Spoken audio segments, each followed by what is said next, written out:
Hello guys, welcome to my new blog. তো বন্ধুরা, আজকে আমরা প্রতিদিনের মতো বিকালবেলা বের হলাম বাইক নিয়ে। তো বিকালবেলার আজকের যে দেখেন ভিউটা অনেক সুন্দর লাগতেছে, যদিও ভিডিওর মধ্যে সেরকম ভালো লাইটিং আসতেছে না, কিন্তু খালি চোখে খুব সুন্দর লাগতেছে। তো এটা আমরা আবু সাইদ চত্বর পার হলাম, আর এটা হচ্ছে রংপুর শহরের বেগম রোকেয়া বিশ্ববিদ্যালয়ের সামনের যে মোড়, পার্ক মোড় বলে। তো এটা আমরা পার হচ্ছি। আজকে আমরা যাব পার্ক মোড় থেকে কুড়িগ্রাম যে রোডটা আছে সেই রোডের দিকে।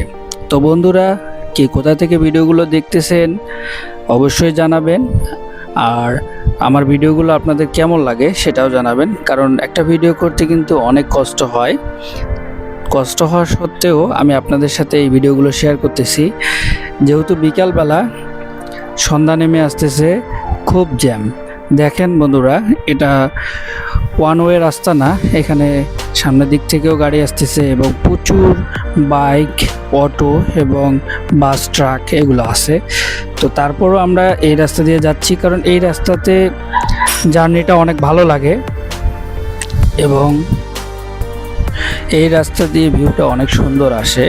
তো আমরা এটা সালামের মোড় পার হচ্ছি।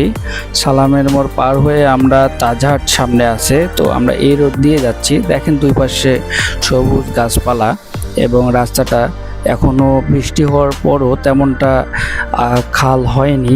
তো অনেক রাস্তা আছে যে এই বৃষ্টিতে জায়গায় জায়গায় খাল হয়ে গেছে, তো সেদিক থেকে এই রাস্তাটা ভালো আছে এখন পর্যন্ত।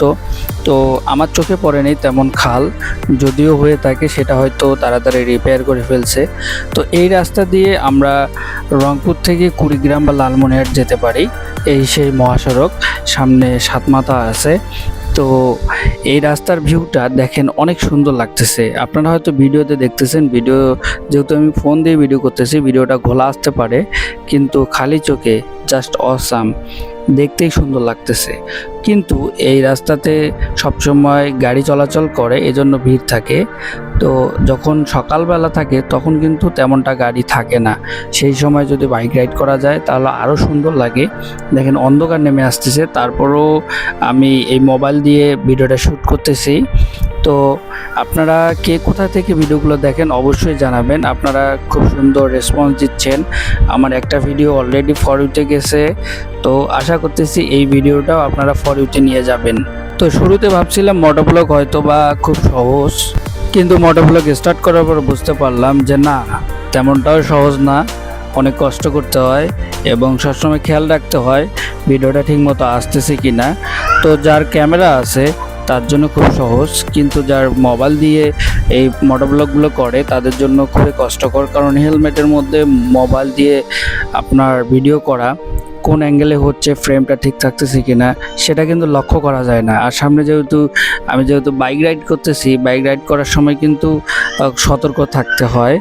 তো যাই হোক, এই ছিল আজকের ভিডিও। আপনাদের কেমন লাগলো ভিডিওটি কমেন্ট করে জানাবেন এবং বেশি বেশি শেয়ার করে অন্যদের দেখার সুযোগ করে দিবেন।